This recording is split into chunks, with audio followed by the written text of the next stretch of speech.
At my husband's family barbecue, his brother looked straight at me and laughed. "If you disappeared tomorrow," he said, smirking, "no one would even notice." Everyone laughed, everyone except me. I didn't cry, I didn't argue. I simply raised my hot dog, met his eyes, and said, "Challenge accepted." That night, I vanished from their lives. Before we go on, please subscribe and tell me in the comments where you're watching from. I really do read every comment. My name is Ariel, and I was 29 years old when I realized that 7 years of marriage had quietly erased me. I had been married to Julian for 7 years, and for most of that time, I felt like a guest in my own life. Julian came from a family that moved through the world with ease and entitlement. His parents, Winston and Elaine, had built a polished empire of success, appearances, and expectations. Their gatherings were less about connection and more about hierarchy. And no matter how long I stayed, I never quite belonged. That summer, barbecue was supposed to be different. I told myself that every year. I told myself that if I just tried harder, smiled wider, stayed quieter, eventually I would earn my place. I had spent hours preparing a dessert from my grandmother's recipe, something warm and familiar, something that felt like me. I wore a dress chosen carefully to fit Elaine's unspoken rules of casual elegance. Julian barely noticed. He was already distracted by work calls and conversations waiting for him at his parents' house. When we arrived, the backyard buzzed with laughter, catered trays, and conversations that stopped just long enough to assess me before continuing without me. Winston stood proudly near his grill, surrounded by business associates. Elaine floated from group to group, managing impressions with practiced grace. And then there was Caleb, Julian's older brother. Caleb had always treated me like background noise. He corrected my words, dismissed my work, and turned every interaction into a performance where I was the punchline.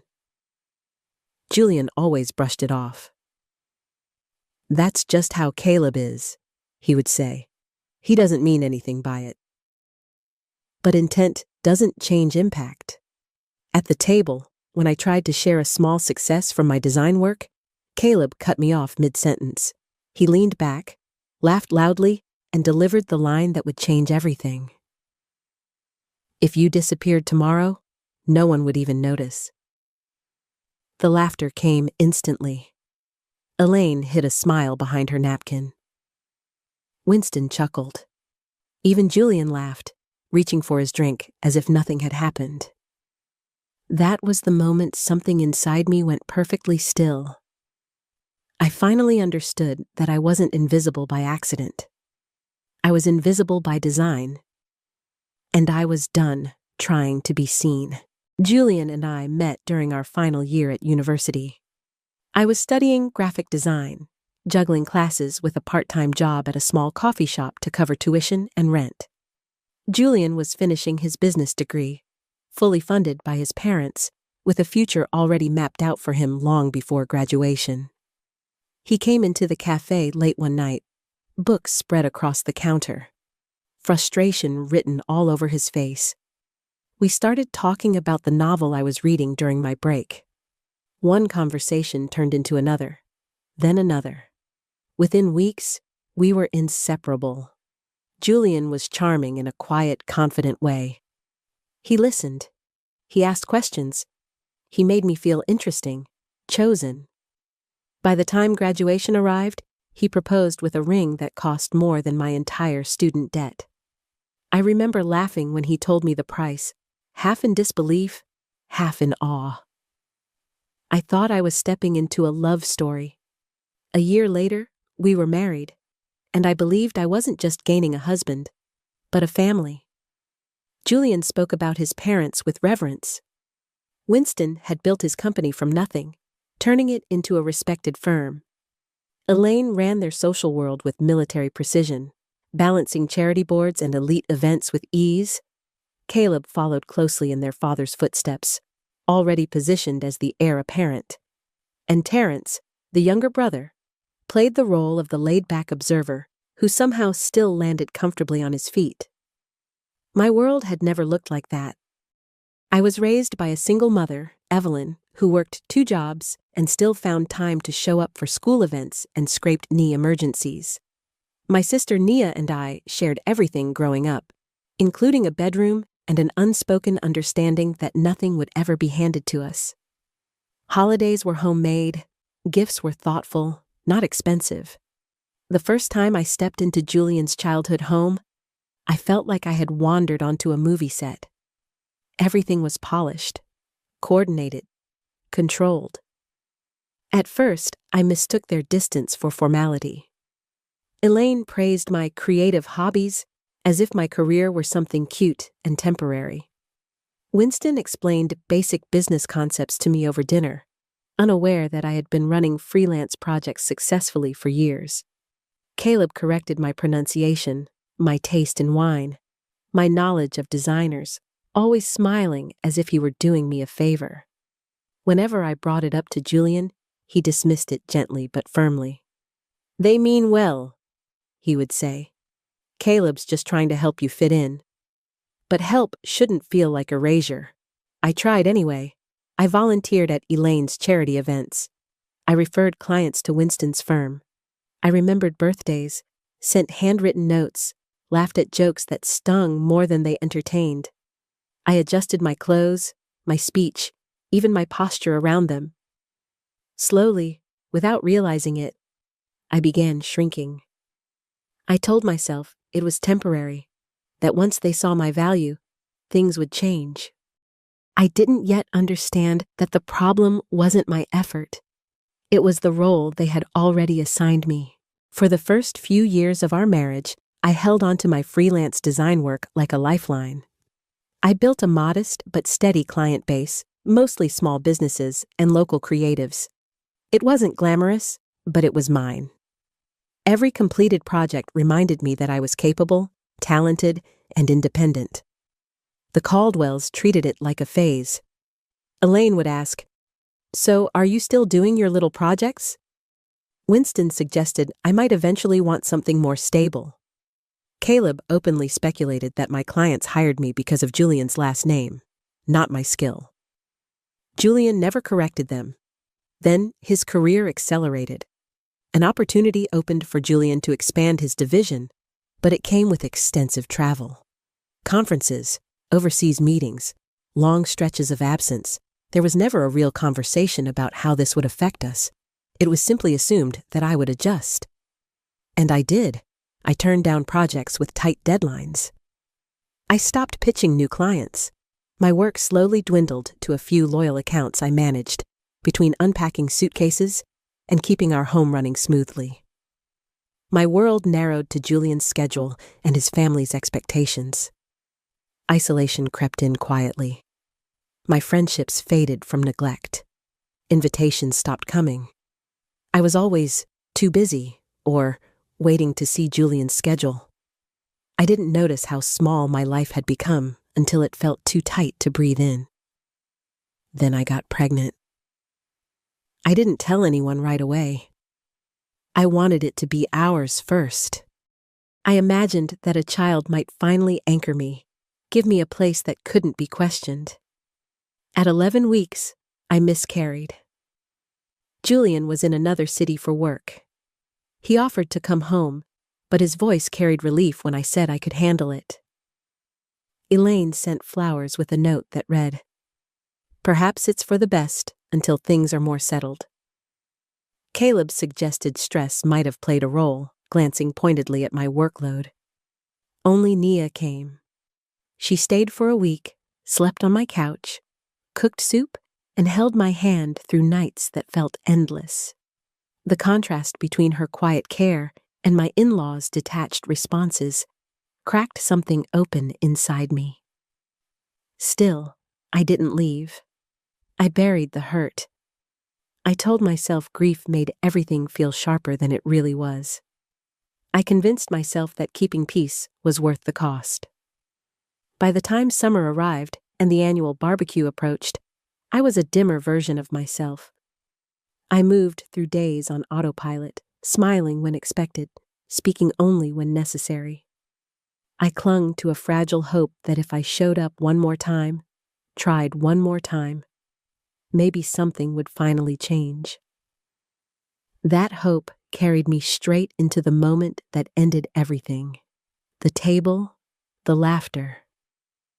Caleb's voice cutting through me like it was nothing, and Julian laughing along. That was when I understood the truth I had been avoiding for years. I hadn't been slowly erased. I had been complicit in my own disappearance. The Caldwell's summer barbecue wasn't just a family gathering. It was a performance. Elaine planned it for weeks, coordinating menus, seating, and guest lists with the precision of a corporate event. Winston treated it like a showcase, an opportunity to display his success, his influence, his carefully curated life. Business partners mingled with relatives, neighbors, and acquaintances who all seemed to understand the unspoken rules of the space. I never fully did. That morning, I spent hours preparing my grandmother's dessert, the one recipe that still connected me to a version of myself that existed before I learned to apologize for taking up space. I chose strawberries carefully, washed and sliced them slowly, trying to quiet the tightness in my chest. Julian was already on calls, pacing the bedroom as he discussed travel details and timelines. When it was time to leave, he rushed me, reminding me not to be late. "Dad's unveiling his new smoker today," he said. "Try to look impressed." I nodded, holding the dessert carrier in my lap as we drove. I wore a sundress I had bought specifically for Elaine's definition of casual elegance. It felt stiff on my shoulders. The backyard was already buzzing when we arrived. Caterers moved effortlessly through clusters of guests. Winston stood near the grill, surrounded by admirers. Elaine floated between conversations, laughter light and rehearsed. Caleb spotted us first. He greeted Julian with enthusiasm, immediately pulling him into a story I wasn't invited into. When his attention finally shifted to me, his eyes scanned my outfit briefly. "That dress is cheerful," he said. "Kitchen's crowded, but I'm sure you'll find somewhere to put whatever you brought." Julian was already gone. I stood there for a moment, dessert in hand, then made my way inside. Elaine barely looked up when I approached. She gestured toward a pantry shelf already cluttered with contributions from people who clearly weren't meant to be featured. Later, I overheard her instructing staff to center Caleb's dessert on the main table. The hours that followed blurred together. Conversations that started and ended without me. Offers to help politely declined. Attempts to join discussions quietly ignored. I watched as Dr. Monique, Terrence's wife, was introduced proudly to every guest. Her profession celebrated, her presence valued. No one introduced me. When lunch was served, I found myself seated beside an elderly uncle who struggled to hear and across from Julian, who was deep in conversation with Winston about international business etiquette. Caleb arrived late, immediately commanding attention with a loud anecdote. During a brief pause, I spoke. I mentioned a branding project I had just completed, something small but meaningful to me. Caleb interrupted before I could finish. "If you disappeared tomorrow," he said, laughing, "no one would even notice. That's how boring this conversation is." Laughter exploded around the table. Elaine smiled. Winston laughed. Julian laughed. Something inside me settled into clarity. I raised my hot dog, met Caleb's eyes, and said, "Challenge accepted." For a moment, there was confusion. Then Elaine redirected the group's attention, and the moment passed as if nothing had happened. But everything had changed. I stopped participating. I watched instead. I saw how easily they dismissed me, how effortlessly Julian blended into a world that had never truly made space for me. By the time we left, my decision was already made. The only question was how quietly I would disappear. The drive home was silent in a way that felt heavier than shouting. Julian scrolled through his phone, reading emails aloud about his upcoming trip, as if the afternoon had unfolded exactly as planned. I watched the familiar streets pass by, already distancing myself from them in my mind. When we pulled into the driveway, he finally glanced at me. "You've been quiet," he said. "Everything okay?" I answered carefully. "Did you think what Caleb said was funny?" Julian sighed, already unbuckling his seatbelt. "Don't start. He was joking. You know how he is." "You laughed," I said. "It wasn't that serious," he replied, irritation creeping into his voice. "Not everything needs to be dissected." Then he got out of the car. That was the moment I knew I was alone in this marriage. That night, Julian fell asleep quickly, his breathing steady and untroubled.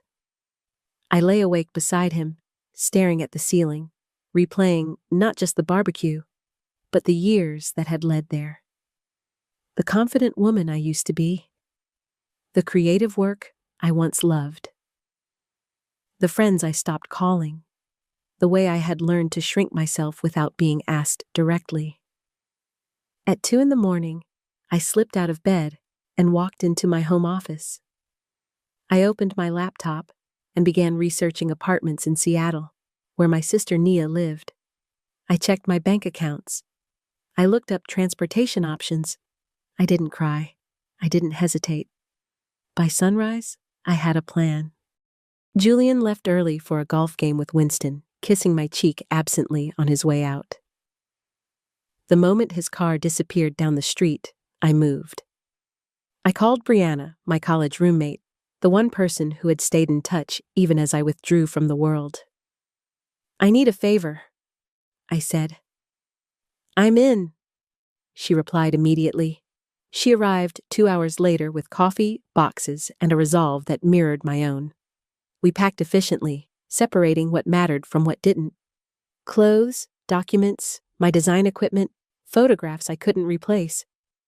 While Brianna packed, I handled the finances. I transferred exactly half of our joint savings into my personal account. I paid my share of the bills that were due. No drama, no revenge. By mid-afternoon, my car held the condensed version of my life.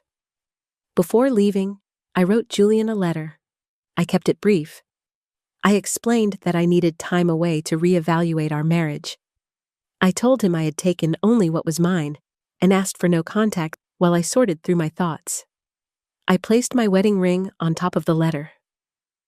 Next to it, I left a piece of paper with Caleb's joke written word for word, dated and labeled. Then I walked out. As I drove away, fear and relief twisted together in my chest. With every mile, the pressure eased slightly.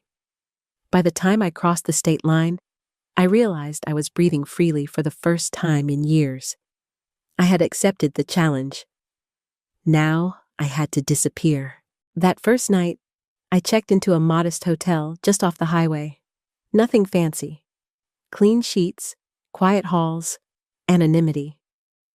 I used the credit card I had kept separate throughout our marriage, something Julian had once teased me about for being overly cautious.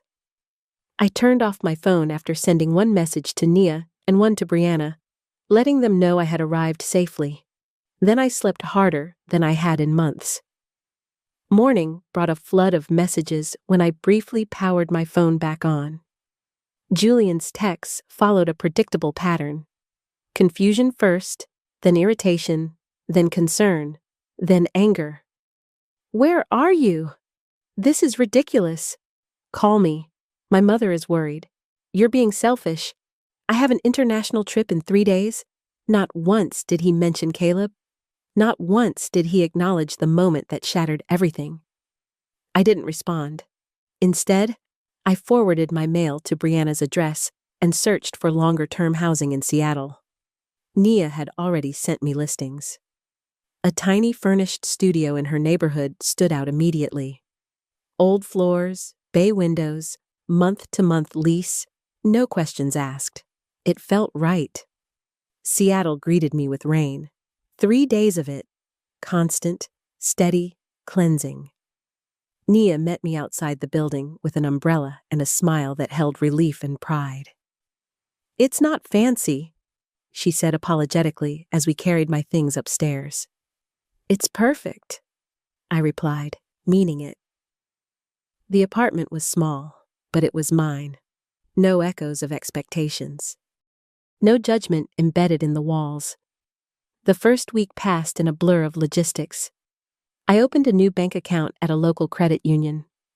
I bought a new phone with a Seattle area code.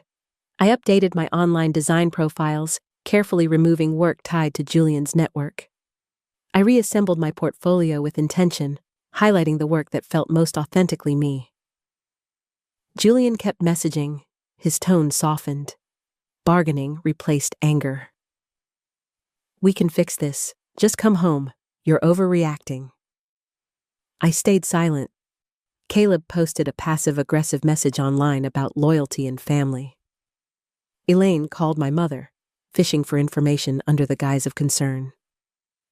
Terrence's wife, Dr. Monique, sent a quiet message offering support if I ever needed it. I answered none of them. Instead, I found a therapist. Dr. Harris specialized in family systems and relational trauma. Our sessions left me emotionally exhausted, but clearer each time. "What happened at the barbecue?" she said during our third session. "Wasn't the cause. It was the catalyst." She was right. The cause had been years in the making. By the end of the first month, I had secured several small design contracts online. The work was basic, but it paid the bills. More importantly, each completed project reminded me that I was capable without permission. I wasn't just disappearing from Julian's family.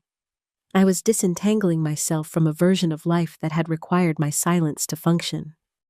And slowly, quietly, I was beginning to reappear. By the second month, the quiet no longer felt empty. It felt intentional. My days settled into a rhythm shaped entirely by my own choices. Morning walks through rain-damp streets, coffee at the same small cafe where no one knew my last name. Long hours at my desk, rebuilding my business piece by piece.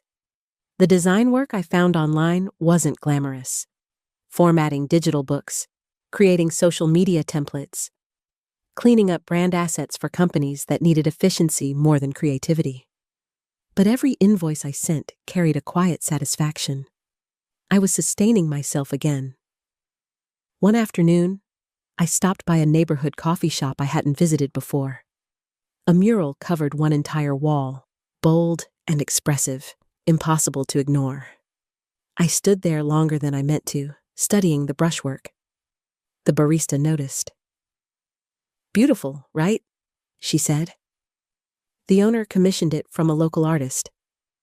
She hesitated, then added, "Actually, we've been looking for someone to redesign our menu boards and promotional materials." An hour later, I was sitting across from Renee Whitaker, one of the owners. She had silver streaks in her hair and a directness that felt refreshing. "I don't care about your resume," she said, waving away my tablet. "Show me the work you do when no one is telling you what to make." I hesitated. Then I opened a folder I hadn't touched in years. Personal designs, experimental layouts, pieces created late at night just because I needed to create something honest. Renee studied them in silence. "You've been hiding," she said finally. "These are strong, but they're not recent." "No," I admitted. "I stopped making work like this a long time ago." "Why?" The question landed harder than I expected. I told her a shortened version of the truth, about compromise, about slowly adjusting myself until my voice became unrecognizable. Renee listened without interruption. "You're hired," she said, "on one condition." "What's that?" "You create one personal piece every week. I don't care if it's messy or unfinished. Bring it to our meetings." That project led to another, and then another. Through Renee, I met other small business owners who valued collaboration over control. My calendar began to fill with work that energized me instead of draining me. Meanwhile, Julian's messages slowed, then stopped. The divorce papers arrived through my lawyer shortly after. The process moved with surprising efficiency. No dramatic battles, no drawn-out negotiations, just signatures, asset division, and finality. When the divorce was finalized, I stood in my bathroom and cut my hair into a sharp, modern bob.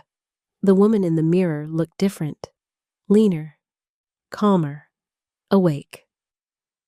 By the 8th month, I rented a desk in a cooperative creative studio.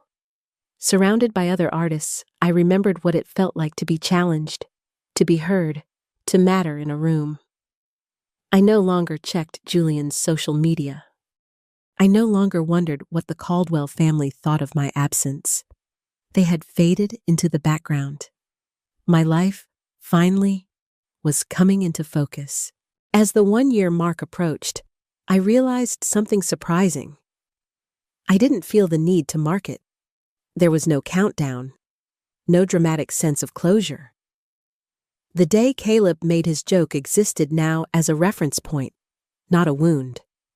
A line between who I had been and who I was becoming. Around that time, one of my branding projects received regional recognition. Nothing viral, nothing explosive, just steady, professional acknowledgement. Then a lifestyle magazine featured the redesign I had done for Renee's coffee shop. A week later, I was invited to speak at a small creative conference about rebuilding artistic identity after burnout. I accepted without hesitation. That version of me would have been unthinkable a year earlier. Then an email arrived. The subject line was neutral, almost boring. A national campaign, a design inquiry. The sender was Westwood Creative, and they referenced my work for an artisan food company I had recently rebranded. They were developing a campaign for Sheffield Consumer Brands and wanted to know if I was interested in an initial meeting. I felt the jolt before I understood why. Sheffield Consumer Brands was a subsidiary of Winston's company. The timing was precise, exactly 1 year after the barbecue.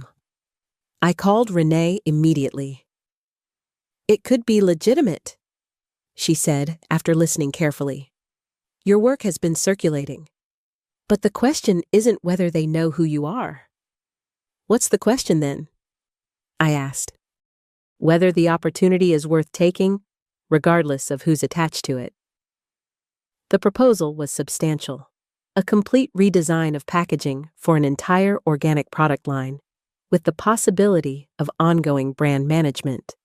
The budget was more than double anything I had handled since moving to Seattle. I thought about disappearing again, about avoiding discomfort, about staying small for the sake of peace. Then I thought about who I was now. I accepted the meeting. The creative director, Malcolm, was professional and focused. No hints of personal history. No Caldwell names mentioned. We discussed timelines, expectations, and creative direction. Everything was handled through proper channels. I signed the contract with clear boundaries and zero apologies. For several weeks, the project progressed smoothly. My initial designs received strong feedback. No interference. No familiar pressure. Then the announcement came. Sheffield's rebrand would be unveiled at the annual Marketing Innovation Gala. Attendance from lead designers was strongly encouraged. It was the kind of event the Caldwells never missed. I had 3 choices: decline and limit my exposure, attend and try to avoid them, or attend and show up fully on my own terms. In therapy, Dr. Harris asked quietly, "What would the version of you today do?" I didn't hesitate. I confirmed my attendance, and for the first time in a year, I wasn't walking back into their world. They were about to step into mine. The evening of the gala arrived with an unexpected sense of calm. I stood in my hotel room, studying my reflection without the familiar anxiety that used to accompany events like this. The outfit I had chosen was deliberate. Tailored, confident, unmistakably mine. Not chosen to blend in. Not chosen to please anyone else. I wasn't attending as Julian's wife. I wasn't attending as a guest. I was attending as the lead designer. The venue was a restored historic theater, all warm lighting and polished marble. The kind of place where conversations doubled as negotiations and every handshake carried intent. I checked in, accepted my name badge, and took a glass of sparkling water from a passing server. Within minutes, Malcolm appeared at my side, already introducing me to industry executives. We talked trends, consumer behavior, visual storytelling. I spoke easily, without shrinking or softening my opinions. People listened. They asked follow-up questions. They took notes. About 40 minutes in, the energy in the room shifted. I didn't turn right away, but I knew. Winston's unmistakable laugh carried across the lobby, a sound I had heard for years, once intimidating, now oddly neutral. I finished my conversation, excused myself politely, and moved toward the bar. That's when I saw them. Winston and Elaine near the entrance, surrounded by familiar faces.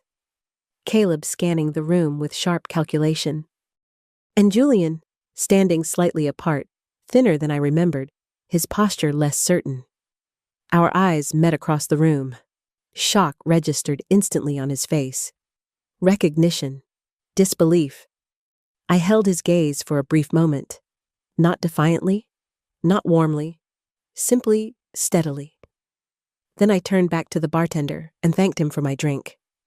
The first approach came from Winston. "Ariel," he said, measured and formal. "Quite a surprise." "Good evening," I replied calmly. "I'm the lead designer on the Sheffield Organic rebrand." He blinked, momentarily thrown off balance. "I wasn't aware the creative was external." "It is," I said. "Westwood Creative is managing the campaign." He nodded slowly, reassessing. "Your work has developed, not developed," I corrected gently. "Returned." He didn't argue. As Winston moved away, likely to inform the rest of the family, I rejoined Malcolm and the team. When the presentation began, I took my place on stage without hesitation. I spoke about design philosophy, about authenticity, about building trust with consumers. I answered questions with clarity and confidence. The applause was genuine. From the stage, I saw them all. Elaine's carefully neutral expression, Caleb whispering to the woman beside him, Julian watching me with something raw and unreadable. When the presentation ended, people surrounded me. Compliments, business cards, invitations, validation earned honestly feels different. Later, as the crowd thinned, Julian approached. "You look well," he said quietly. "Thank you," I replied. "I didn't know you were in Seattle." "That was intentional." He nodded. "Your presentation was impressive." "I've always been talented," I said calmly, present tense. He swallowed, then met my eyes. "I've been thinking a lot about what happened. About the barbecue, about everything." "I'm glad," I said, and meant it. "I miss you," he admitted. The words arrived too late to hurt. "I need to join my team," I said gently. He nodded, understanding. As I walked away, I felt no triumph. No revenge, only certainty. I hadn't disappeared to be noticed. I had disappeared to become whole. The evening didn't end with the presentation. As the crowd shifted toward dinner, introductions continued.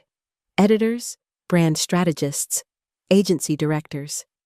Each conversation reinforced something I had once forgotten, that my voice carried weight when I allowed it to. Eventually, Julian found me again, this time with more resolve. "Would you be willing to get coffee tomorrow?" he asked. Just to talk. I considered him carefully. The familiarity was still there, but it no longer pulled at me the way it once had. "I can spare half an hour," I said. "After the morning workshop." Relief flickered across his face. Thank you. Not long after, Elaine appeared beside us, her smile perfectly composed. Ariel, she said warmly. What a delight to see you thriving. Her words were polished, her discomfort less so. Good evening, Elaine, I replied.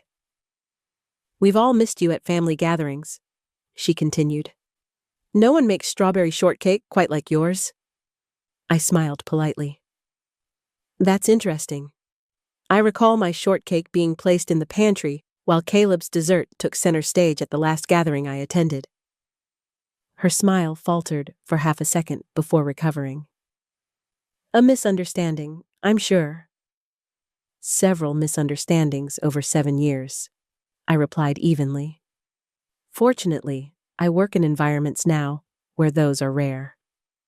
Before she could respond, the event coordinator announced dinner seating. I excused myself and joined my team at a table across the room from the Caldwells. Dinner passed smoothly. I laughed easily. I spoke freely. Occasionally, I caught Julian watching me, something thoughtful and regretful in his expression, but the weight of his attention no longer defined me. The next morning, the workshop took place in a smaller conference room. More intimate, more focused. I presented on digital integration strategies, outlining timelines and benchmarks with ease. Winston asked a question about implementation. I answered it professionally, without deference or hesitation. Afterward, Julian finally caught up with me as attendees filtered out. We walked to the coffee shop in the hotel lobby and sat with drinks ordered from memory. Some habits linger longer than feelings. I've been in therapy, he said quietly, since you left. That surprised me. It's helped me see things differently, he continued. How I didn't stand up for you, how I benefited from your silence. I appreciated the honesty, even as I recognized it came too late. I didn't leave to punish anyone, I said. I left to survive. He nodded. I know that now. We talked longer than planned, about growth, about family dynamics, about who we were becoming separately. Finally, he asked the question I had expected. Is there any chance for us? I looked at him with compassion, not longing. I like who I am now, I said, and I can't go back. He accepted that with quiet grace. As we parted, I realized something profound. Closure doesn't always come with drama. Sometimes it arrives as calm understanding and the freedom to keep walking forward. The next interaction wasn't planned. I was gathering my portfolio after the final morning session when I sensed someone behind me. I turned to find Caleb standing a few steps away, hands in his pockets, posture rigid with intent. I need to ask you something, he said, and I want an honest answer. I nodded. Go ahead. Did you take this project knowing it was connected to my family? No, I said plainly. I found out after I signed the contract. He studied my face, searching for something to contradict. And once you knew, you didn't think to step away. Why would I? I asked calmly. I was hired because I'm good at what I do. The family connection is irrelevant to my professional responsibility. His jaw tightened. So it's just coincidence, he said, that exactly 1 year after you disappeared, you show up here. I almost smiled. Life rarely arranges itself that neatly, but yes, it's coincidence. I don't believe in coincidences that convenient. What would you prefer? I asked evenly. That I spend a year rebuilding my life with the sole intention of circling back to you? The question landed. For the first time since I'd known him, Caleb looked uncertain. At the barbecue? He said after a pause. It was just a joke. I didn't think you'd actually leave. It wasn't just a joke, I replied. It was the summary of years of behavior. You said out loud what had always been implied, that I didn't matter. That wasn't my intention. Intent doesn't erase impact, I said gently. And you weren't entirely wrong. In your family, I was dispensable. His eyes flickered. What I needed, I continued, was to find a context where I wasn't. Silence stretched between us. Julian hasn't been the same, Caleb said finally. The family hasn't. Change is uncomfortable, I replied, especially when it reveals patterns no one wanted to see. He nodded slowly, absorbing something new. There's no chance you and Julian will reconcile, is there? We've reconciled in the only way that matters, I said. By telling the truth about what our marriage was, and letting it end. Caleb exhaled, the tension in his shoulders easing slightly. Your presentation, he said reluctantly, was strong. I'd say that even if you weren't who you are. I accepted the acknowledgement without exaggeration or dismissal. Thank you. As he turned to leave, I felt no satisfaction in the shift of power. Just clarity. I hadn't returned to prove anything. I had returned because I no longer needed to disappear to protect myself, and that difference changed everything. After my conversation with Caleb, the rest of the conference unfolded with surprising ease. The tension I had braced myself for never fully materialized. Instead, there was a subtle shift in how people interacted with me, including the Caldwells. Not warmth, not reconciliation, but acknowledgement. The kind that comes when roles are finally recalibrated. During the afternoon sessions, I focused on my work. I contributed where it mattered, asked questions when appropriate, and maintained a professional distance that felt both natural and earned. I wasn't avoiding anyone, but I wasn't orbiting them either. At one point, Elaine approached while I was reviewing materials with Malcolm and another strategist. Her tone was polite, restrained. I wanted to say your work has been very well received, she said. The clarity of the visual language is impressive. Thank you, I replied. No qualifiers, no self-deprecation. She nodded once, as if cataloging this version of me for future reference, then moved on. Later, during a panel discussion, one of the moderators referenced my earlier comments on consumer trust. Hearing my name cited in that context would have once felt surreal. Now, it simply felt appropriate. That evening's closing dinner was held in a quieter venue, all soft lighting and understated elegance. The Westwood team had their own table, positioned far enough from the Caldwells to allow breathing room without obvious avoidance. I found myself laughing easily, sharing stories from recent projects, listening more than performing. When industry colleagues stopped by to introduce themselves, they spoke to me directly, not through anyone else. That alone felt like a victory I didn't need to announce. Across the room, I noticed Julian a few times. Our eyes met briefly, then drifted apart without urgency. Whatever conversation we needed to have, we had already had it. The rest belonged to the past.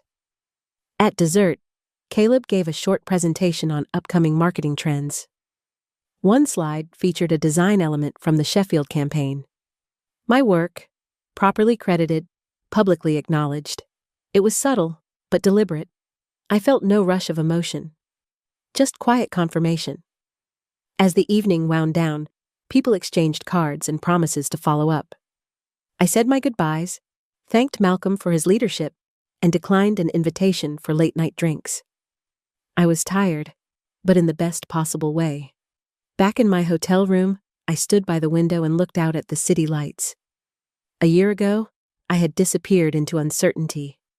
Now, I stood firmly inside a life I had built with intention. The air felt different. Not because I had been seen by the people who once overlooked me, but because I no longer needed their vision to feel real. That realization settled deeply, steady and unshakable, and it followed me into sleep, light and unburdened. The morning after the conference, I woke before my alarm. Sunlight filtered through the hotel curtains, soft and unhurried. For a moment, I stayed still, listening to the city wake up below. There was no knot of anxiety in my chest, no mental rehearsal of conversations yet to come. Just quiet awareness. I packed my things slowly, intentionally. This wasn't an escape.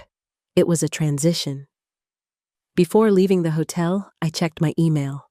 There were already messages waiting. Follow-ups from the Westwood team. A note from an editor I had met at the gala, asking if I would consider contributing to an upcoming feature. Another inquiry from a regional brand interested in exploring a collaboration. A year ago, I would have questioned whether I was ready. Now, I simply replied. Back in Seattle, life resumed with a sense of continuity rather than disruption. I returned to my small studio apartment, to the creak of the floors and the familiar view from the bay windows. I watered the plants I had started keeping on the sill, living things that required patience rather than perfection. Work flowed steadily. The Sheffield campaign moved into its next phase, and early retailer feedback was strong. Renee called one afternoon just to say she was proud of me, her voice matter-of-fact but warm. "You did the work," she said. "All I did was remind you not to hide." Therapy sessions with Dr. Harris shifted in tone. We talked less about recovery and more about boundaries, about recognizing early signs of erasure, about choosing relationships that didn't require me to disappear in order to belong. Julian faded into the background of my thoughts. Not erased, but properly placed. We communicated only through lawyers when necessary, each interaction brief and respectful. The emotional charge had dissolved, leaving something closer to understanding than regret. One weekend, Brianna came to visit. We walked through a local market, sampling bread and fruit, laughing without restraint. At one point, she stopped and studied me. "You're lighter," she said. "Not happier exactly, just more solid." I understood what she meant. Happiness can be fleeting. Groundedness is not. I began dating casually. Nothing serious. Coffee, conversations, shared laughter without expectation. I noticed how easily I spoke now, how rarely I second-guessed my words. I paid attention to how people listened. I also learned to walk away quickly when something felt wrong. The greatest change wasn't visible from the outside. It was internal. A recalibration of what I was willing to accept, of how much space I allowed myself to occupy. I no longer measured my worth by proximity to power or approval. I measured it by alignment, and that made all the difference. About 6 weeks after the conference, I ran into Caleb again by accident. I was at a farmer's market near my neighborhood, choosing tomatoes, when I heard my name. He stood a few steps away, holding a paper bag, looking slightly out of place without the armor of a corporate event. We exchanged polite greetings. Nothing tense, nothing warm. Just two people acknowledging shared history without being trapped by it. After a brief pause, he surprised me. "I've been thinking about what you said," he admitted. "About contexts, about being dispensable in one place and valued in another." I nodded, letting the silence do some of the work. "My wife is pregnant," he continued. "And I don't want my kid growing up thinking they have to shrink or disappear to matter." It wasn't an apology, but it was accountability adjacent, and that was more than I would have expected a year ago. "That awareness matters," I said honestly. "What you do with it matters more." He agreed, then we parted without ceremony.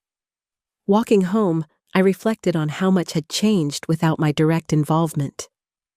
The Caldwell family was adjusting in their own way, grappling with dynamics that had long gone unquestioned.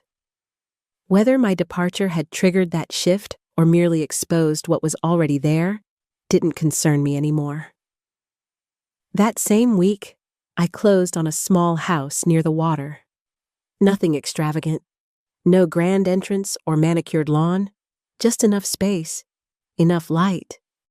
A place chosen entirely on my own terms, paid for with money I had earned myself. As I unpacked boxes and arranged furniture, I felt something settle inside me, a sense of authorship over my own life. The woman who had once raised a hot dog in defiance could never have imagined this outcome. Not the success, not the peace, not the quiet confidence that now guided my decisions. I hadn't left to prove anyone wrong. I had left to prove myself right. And in doing so, I had reclaimed something far more valuable than validation. I had reclaimed my presence. Sometimes I think about that moment at the barbecue, not with anger, but with clarity. Caleb's words were meant to humiliate me, to shrink me, to remind me of my place. If you disappeared tomorrow, no one would even notice. At the time, it felt cruel. But distance has a way of revealing truth beneath cruelty. He was right in that context.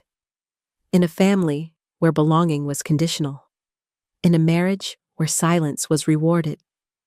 In a life that required me to stay small to keep the peace. Disappearing from that version of my life wasn't abandonment. It was survival. And by stepping away, I didn't vanish. I became visible to myself. I built a career where my ideas were heard. I built relationships where my presence mattered. I built a home that reflected who I actually was, not who I was expected to be. Most importantly, I stopped trying to be seen by people who benefited from my invisibility. If you listened all the way to the end, thank you. It truly means more to me than you know. Before we wrap up, go ahead and like this video and share it if the story blessed you. The opposite of disappearing isn't being noticed. It's becoming so fully present in your own life that external validation becomes unnecessary. I disappeared from a story that was slowly erasing me, and reappeared in one I finally had the power to write. For another story that fits your mood, click the video on the left. To hear the latest one, choose the video on the right. My name is Amelia. I grew up in a small, cozy house that always smelled like fresh bread. My dad ran our family bakery, which he had taken over from his parents. After school, I loved helping him knead the dough, feeling the soft texture under my hands as we worked together. My mom, however, was quite different. She worked as a realtor and was always dressed in sharp suits and high heels. She made more money than my dad, and that often caused tension in our home. One evening, when I was 11, I heard my mom calling from the kitchen. "Amelia, come set the table," she yelled. Back then, I was a skinny, shy girl, more interested in reading books than anything else. I marked my place in the book I was reading and hurried to the kitchen. As I set the table, I couldn't help but overhear my parents arguing again. "It's been another slow month, Tyler," my mom said with frustration in her voice. "When are you going to get it together?" My dad, always calm, replied softly, "Please, Joyce, not in front of Amelia." But Mom didn't care. "She should know what a failure her father is," she snapped. I froze, gripping the edge of the table tightly, trying not to cry. This kind of argument was common in our house. Mom always belittled Dad, while he tried to keep things peaceful. It wasn't just about money. I think Mom felt stuck in a life she didn't want. "Amelia." Mom's sharp voice broke my thoughts. "Where's my wine?" I rushed to pour her a glass, but my hands were shaking, and I accidentally spilled some on the tablecloth. Mom's eyes narrowed as she glared at me. "You useless girl.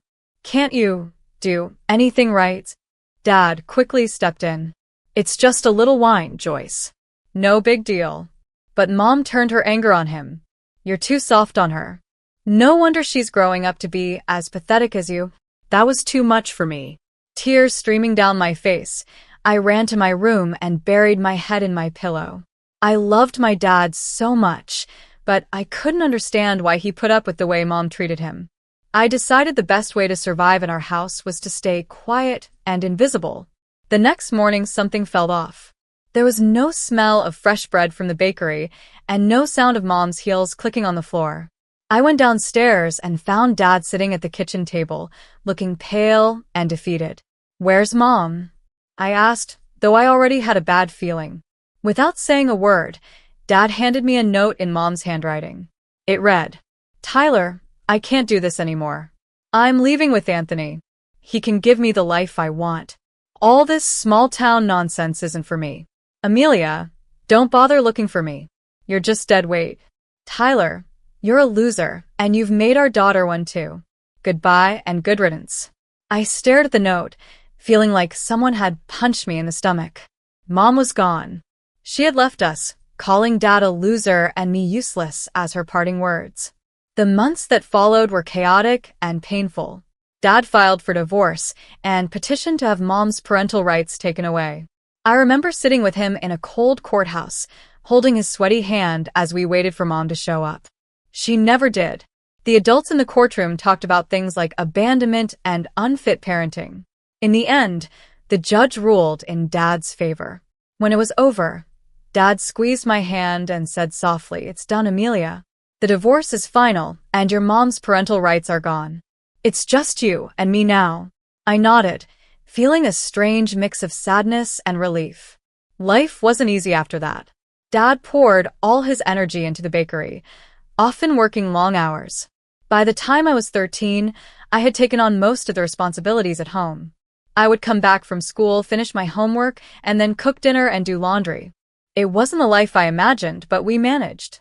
2 years later, when I had just turned 15, everything changed again. One evening, Dad came home looking shocked and sad. "Uncle Ryan passed away," he said quietly, sinking into a chair. I hugged him tightly. "I'm so sorry, Dad." After a moment, he pulled back, his eyes wide with disbelief. "Amelia, you won't believe this. He left me everything. Almost $700,000. I'm his only relative. I don't even know what to do with all of it." But Dad didn't take long to figure it out. He used a portion of the money to invest in the bakery. He upgraded the equipment, added new items to the menu, and gave the shop a fresh, modern look. Within months, our little bakery became the talk of the town. People loved the new atmosphere and the variety of treats we offered. Dad hired more staff, extended the hours, and soon, he opened a second location across town. Our once struggling bakery turned into a thriving business, and for the first time in years, things felt hopeful. When I turned 16, life was completely different from the one I had known as a child. My dad now owned 3 successful bakeries, and we no longer had to worry about money. For the first time, we felt secure and stable. I quit my part-time job after school so I could focus on my studies, something Dad strongly encouraged. Life had become not just easier, but also more joyful. We even took our first real vacation, a 3-week trip to Europe. Over time, my mom became a distant memory. Dad started dating occasionally, but he never seemed serious about anyone. I didn't push him to remarry. We were happy as we were. Our little family of 2 was enough. High school graduation came and went in a whirlwind of celebrations. I can still remember the moment we tossed our caps into the air and hugged our friends. I had worked hard, and it all paid off. I got accepted to State University, where I planned to study finance. The morning I was about to leave for college, Dad handed me a small box. "What's this?" I asked, curious. "Open it," he said, smiling. Inside, I found a key. I looked up at him, confused. "What's this for?" "It's your graduation gift," he explained. "It's an apartment near campus. You won't have to worry about dorms or paying rent." I stared at him in shock. "Dad, I can't accept this. It's too much." But he just waved off my objections. "You've earned it, Amelia. Now go make me proud." College flew by, in what felt like a blur. I was determined to make the most of the opportunity Dad had given me, so I focused hard on my studies. When I wasn't in class or buried in textbooks, I interned at local financial firms to get real-world experience. By the time I graduated, I already had a job lined up as a junior financial analyst. On my first day at work, I stood in front of the mirror in my apartment, straightening my blazer. "You've got this, Amelia," I told my reflection. "Make Dad proud." The job was challenging, but I loved every minute of it. I worked hard, and every bonus or raise I earned went straight into savings or investments.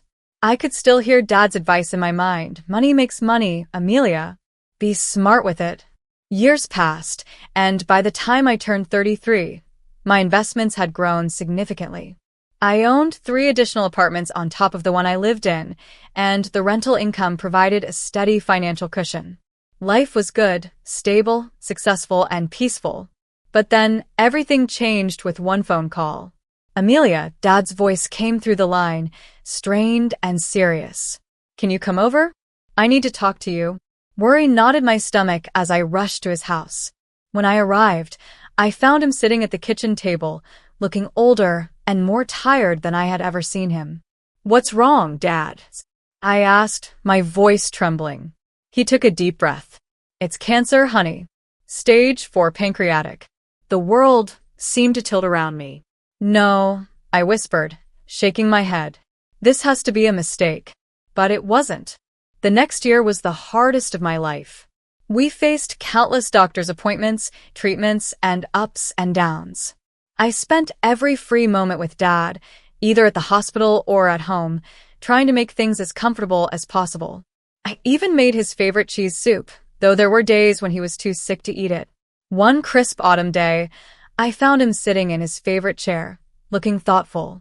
"We need to talk, Amelia," he said, patting the seat next to him. I sat down, already dreading what he was about to say. "The doctors told me I have about 5 months left," he said gently. "No," I interrupted, tears filling my eyes. "They're wrong. We'll get a second opinion." "Amelia," he said, reaching for my hand, "it's okay. I've made peace with it. But there's something I need to do. I'm selling the bakeries, and everything will go to you. You'll be set for life." I pulled my hand away, wiping my tears. "I don't want your money, Dad. I want you." He gave me a soft, sad smile. "I know, sweetheart. But this is my way of taking care of you, even when I'm gone." The next 6 months were a mix of bittersweet moments. We talked more than ever about everything and nothing. I memorized every detail about him. The lines on his face, the sound of his laugh, and the faint smell of sugar and flour that always seemed to cling to him. Then one quiet Sunday morning he was gone. The funeral was a blur of tears and goodbyes. Afterward, I sat alone in his empty house, clutching his favorite apron like it was a lifeline. The lawyer had already come by with the paperwork. As Dad promised, he left everything to me. I used the money from the bakeries to buy 3 more apartments. It felt like the right thing to do, like I was continuing his legacy, building something that would last. A year after Dad passed, I had finally started to find my balance again. Work kept me busy, and managing my rental properties gave me a sense of purpose. I was settling into a new normal, or so I thought. Then came another phone call that turned my world upside down. "Amelia," a familiar voice said. "It's your mother. I'm back in town, and I'd like to see you if you're willing." My mind raced. Part of me wanted to hang up immediately and shut the door on the woman who had abandoned us. But another part of me, the part that still remembered the little girl who had once loved her mom, felt curious. After a long pause, I finally replied, "Okay." When I agreed to meet my mom, I wasn't sure how I felt. Part of me was curious, but another part was nervous. Still, I found myself saying, "Let's meet at Don Jose's Mexican restaurant tomorrow at noon." The next day, I arrived early. My stomach was in knots as I sat at the table, waiting. At exactly noon, I saw her walk in. She looked older, of course, but still elegant, just as I remembered. However, she wasn't alone. Behind her was a young girl, maybe around 17 years old. Mom spotted me and hurried over, her face lighting up. "Amelia, darling." You look wonderful, she said, pulling me into a quick hug. Then she motioned to the girl. This is Abigail, your sister. Her words hit me like a brick. My sister? I stared at Abigail, trying to process this shocking revelation. She looked down at her hands, clearly uncomfortable. We sat down and Mom began explaining everything. She told me how her lover, Anthony, had left her shortly after Abigail was born. She talked about how hard life had been, how she had struggled to make ends meet, and how she finally decided to come back to her hometown to start over. Then, she hesitated, her voice turning hopeful. I heard you have rental properties, she said carefully. I was wondering if maybe, her voice trailed off, but I knew exactly what she was asking. I looked at Abigail. She still wouldn't meet my eyes. She seemed shy and uncomfortable, and I felt a pang of sympathy. I thought about Dad and how he always taught me to be kind, even when it was difficult. I also thought about the scared little girl I used to be, wishing for my mom to come back. Finally, I heard myself say, okay, I have an apartment that just opened up. You can stay there. Mom's face lit up with relief. Thank you. We'll pay rent, of course. I raised my hand to stop her. No rent, I said. Just pay for the utilities for now.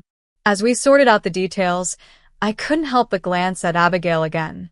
She looked so young and out of place. I remembered being her age, feeling lost and alone when Mom left. Trying to break the awkwardness, I asked, So, Abigail, are you a junior in high school?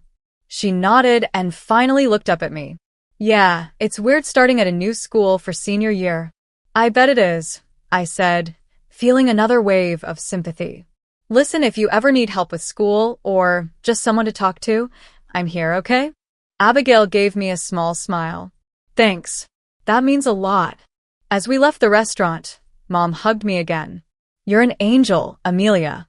I know I have a lot to make up for, but I hope we can start fresh. I nodded, not trusting myself to speak. That night, as I lay in bed, I couldn't shake the feeling that my life was about to get much more complicated. For better or worse, my mom was back, and I had a sister. Only time would tell what that meant for all of us. The months after Mom and Abigail moved back were strange. Mom quickly found work as a realtor, slipping back into her old life as if she had never left. Abigail enrolled in the local high school to finish her senior year. I kept my distance, unsure how to navigate this new family dynamic. Every now and then, Mom would call or stop by. Amelia, darling, thank you again for the apartment, she'd say, smiling warmly. You've been such a blessing. Her endless gratitude made me uncomfortable. It's fine, Mom. I'm glad I could help, I'd reply, trying to keep the conversations short. Abigail and I, however, started to develop a cautious friendship. She'd ask for help with her math homework, or we'd talk about her college plans. It was nice, in a way, having a sister. But there was always a barrier between us, the weight of all the years we had missed. Then, Abigail's graduation day arrived. I sat at the back of the auditorium and watched as she accepted her diploma. I noticed Mom beaming with pride, and for a brief moment, I wondered what life might have been like if she had never left us. The very next day, Mom showed up at my door unannounced. Her face was red, and her eyes blazed with anger. We need to talk, she snapped, pushing past me into the living room. I followed her, confused. What's going on? She spun around to face me. Don't play dumb. I know about the apartments, Amelia. All 4 of them. My stomach dropped. What about them? I asked, keeping my voice calm. You've been hiding this from us, she shouted. Living the high life while Abigail and I were scraping by. I felt my temper rising. Excuse me? You're living rent-free in one of those apartments. Isn't that enough? It's not, she spat. Half of those properties should be mine. I'm your mother. I couldn't help it, I laughed. It was so ridiculous. You can't be serious, I said. You gave up any claim to my life or my things when you abandoned us, remember? No parental rights. No child support. Her tone suddenly softened and she pleaded, Amelia, please. Think about Abigail. She needs money for college. If you just sold one apartment. Absolutely not, I interrupted, my voice firm. I cut her off before she could finish. Abigail's education is not my responsibility. Mom's face turned red with anger. How can you be so selfish, she wailed. After everything I've done for you, that was the last straw. I stared at her in disbelief. Everything you've done for me? I repeated, my voice shaking. Are you talking about abandoning me when I was a child? Calling me useless in your goodbye note? Or maybe you mean living rent-free in my apartment for months and then demanding more? Mom flinched as though I had slapped her. For a moment, she stood frozen, her mouth opening and closing like a fish out of water. Then, without another word, she turned on her heel and stormed out, slamming the door behind her. I stood there, shaking with a mix of anger and hurt. How could she? After everything I had endured because of her, how could she try to guilt me like that? I sank onto the couch, burying my face in my hands. Deep down, I'd known letting her back into my life was a risk, but I had hoped. Well, I wasn't even sure what I'd hoped for. As my anger began to fade, it was replaced by a deep sadness. The woman who was supposed to be my mother, my protector, and my support was nothing more than a stranger. A stranger who only seemed to want to use me. And Abigail? What about her? She was just a teenager, stuck in the middle of all this. I didn't know what to do about her. 3 weeks later, I was at my usual coffee shop, waiting for my order, when I noticed the barista giving me strange looks. I didn't think much of it until I overheard a snippet of conversation from a nearby table. Can you believe it? Charging her own mother rent when she has all those apartments. I froze. Were they talking about me? Over the next few days, I caught more whispers, more side glances. It seemed Mom had been busy spreading her twisted version of the story to anyone who would listen. Then came the Twitter post. I saw it during my lunch break and almost choked on my sandwich. It read, "My daughter Amelia has 5 apartments she rents out, making a fortune, but she refuses to help with her sister's college. She's forcing me to pay outrageous rent when I can barely make ends meet. I'm heartbroken that my own child could be so greedy and selfish." The comments were brutal, each one like a knife to my heart. How could she do that to her own mother? What a horrible person. Ungrateful brats. Friends, relatives, even old classmates I hadn't spoken to in years, jumped on the bandwagon. Not one of them seemed to remember, or care, that this was the same woman who had abandoned me as a child. Just when I thought things couldn't get worse, my boss called me into his office. "Amelia," he said, his face serious. "We need to talk about this situation with your mother. It's starting to affect the company's reputation." I felt the blood drain from my face. "Sir, I can explain." He held up a hand to stop me. "I'm not asking for details, but I need you to resolve this quickly and quietly. We can't have this kind of drama associated with our firm. Do you understand?" I nodded, my throat too tight to speak. Back at my desk, I saw an email notification about unpaid utilities for Mom's apartment. Of course. With shaky hands, I called her. "What do you want?" she snapped when she picked up. I took a deep breath, trying to stay calm. "Mom, there are unpaid utility bills for your apartment. We agreed that you'd cover those, remember?" She scoffed. "Oh, please. You're making so much money from those apartments, you can afford to pay a few bills." "That's not the point," I said, my patience wearing thin. "We had an agreement." "An agreement?" She shot back, her voice cold. "Like the agreement that you'd help your family? What good did that do us?" I sat there, holding the phone, feeling my world crumble. I had tried to be kind, tried to be generous, and this was my reward. With a heavy heart, I made an appointment with a lawyer. Miss Sophia, a calm and professional attorney, looked over my case. "You have every right to evict your mother," she said. "She has no lease, pays no rent, and you've given her plenty of notice." I nodded, feeling a mixture of relief and guilt. "What do I need to do?" She slid a document across the desk toward me. "This is an official eviction notice. Serve it to her." I stared at the paper for a long moment before picking it up. It felt heavy in my hands, not because of its weight, but because of what it represented. I had spent years trying to rebuild my life after Mom left. Letting her back in had been a mistake, but this time, I was taking control. It was time to move on, even if it meant letting go of the mother I had always wished she could be. The lawyer had been clear. If she doesn't comply, we can take legal action. With the eviction notice in hand, I drove to Mom's apartment, technically my apartment. My hands trembled as I knocked on the door. When Mom opened it, her face twisted into an annoyed scowl. "Oh, it's you," she said. "Have you finally come to your senses about selling an apartment for Abigail's college?" Abigail's already picked her school, and tuition is due next month. Her entitlement made my shock quickly turn to anger. "Are you serious? After everything you've done, you're still making demands?" "Don't be so dramatic," she scoffed, waving a hand dismissively. "It's the least you can do for family." That was the breaking point. Without a word, I handed her the eviction notice. "Here, you have 30 days to leave." Mom's face went pale as she stared at the paper. Then, without warning, she exploded. "You ungrateful little brat," she screamed, her voice echoing off the walls. "After everything I've done for you." I stood my ground. "Everything you've done?" I said, my voice steady despite my shaking hands. "Do you mean abandoning me when I was 12? Spreading lies about me to anyone who would listen? Or maybe you're talking about living rent-free in my apartment while refusing to pay even the utility bills." Her face darkened with rage, and suddenly, she lunged forward, grabbing my shirt. "You're nothing," she spat, her voice venomous. "Do you hear me? Nothing but a selfish, heartless." I yanked myself free, stumbling back. "That's it," I said, fumbling for my phone.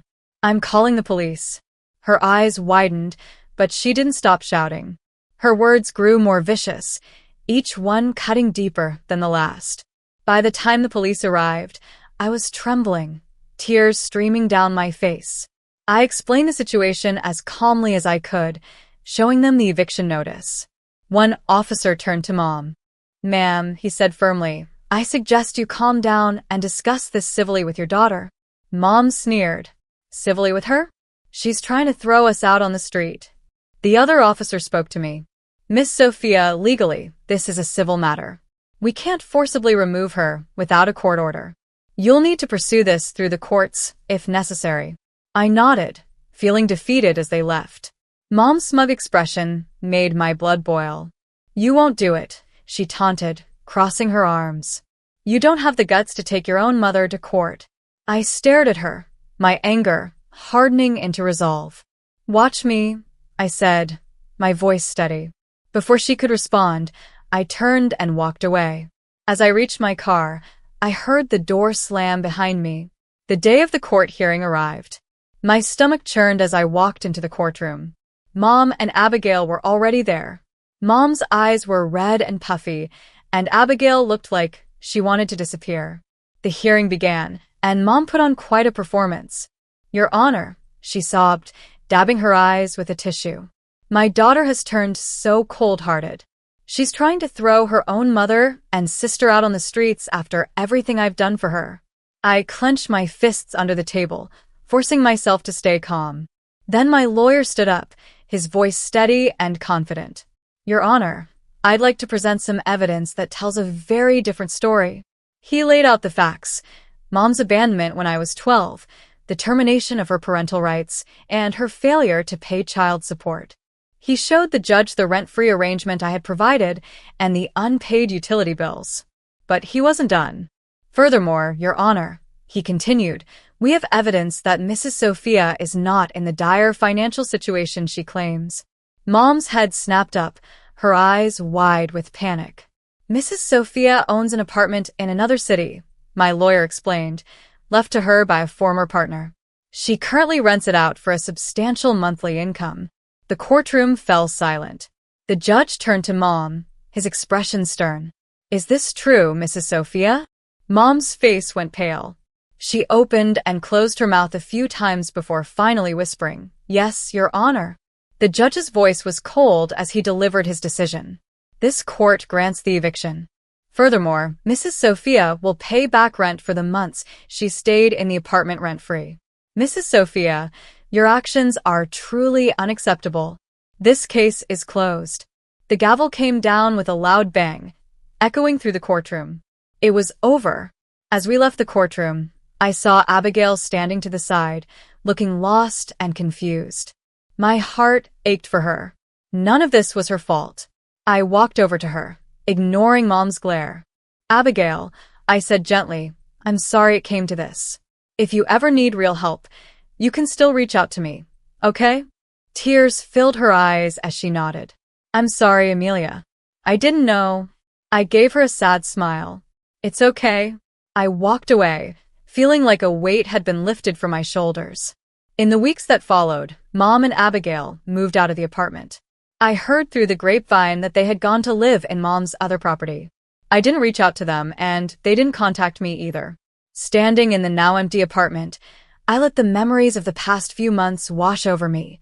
The hope I'd felt when Mom came back, the pain of her betrayal, the stress of the court case. But beneath it all, I felt something new: freedom. For the first time in years, I could finally move forward. Thank you for listening to this story until the end. Hopefully every moment in the story has touched your heart, brought you some reflection, some emotion, and hope. Thank you for taking the time to experience it with us, and hope that each next story will always accompany you on your life journey.